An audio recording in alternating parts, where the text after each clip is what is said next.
perpetrator in the last U.S. gun rampage is Esteban Santiago, a 26-year-old Iraq War veteran who just 1 month ago told Federal Bureau of Investigation agents that he believed U.S. spies were controlling his mind.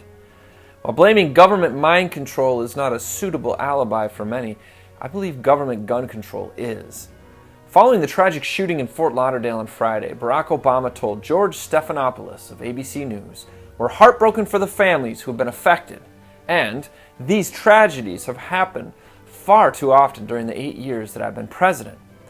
Despite numerous attempts by this administration, their cronies, and their ilk to eradicate what the Second Amendment acknowledges as God-given rights to self-defense and arms, Obama has admitted his own failures to protect American citizens.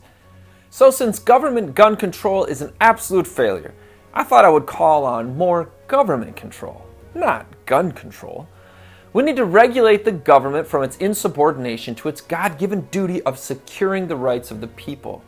This insubordination, called gun control, has proven to be far more lethal to American life, liberty, and pursuit of happiness than the criminals from which it claims to protect. I know this to be a fact. The plurality of American people are disgusted with the attempts of government to dominate their right to self-defense. They've not only voted at the ballot box, but convincingly their wallets are talking. Gun manufacturers and retail stores cannot keep up with this demand for guns and ammo. Even the once extremely common .22 rimfire ammunition is as scarce as $1 in the Social Security Trust Fund. The promulgation of emotional ignorance has always been the tool to convince people to give up this right of self-preservation in favor of trusting that criminals will give up their crime and the government can boundlessly protect you. As seen in every single mass shooting, the government is completely incapable of protecting the citizenry from these kinds of attacks.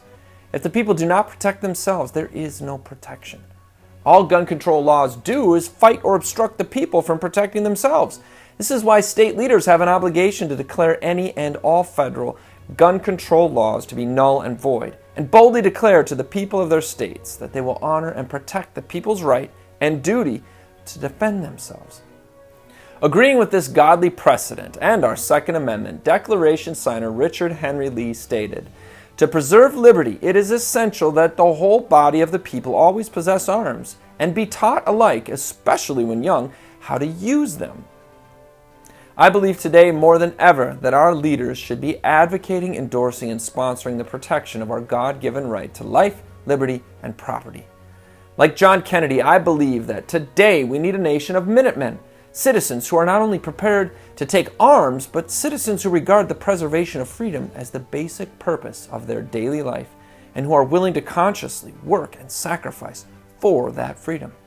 This is Jake MacAulay with the Institute on the Constitution, bringing you the American View.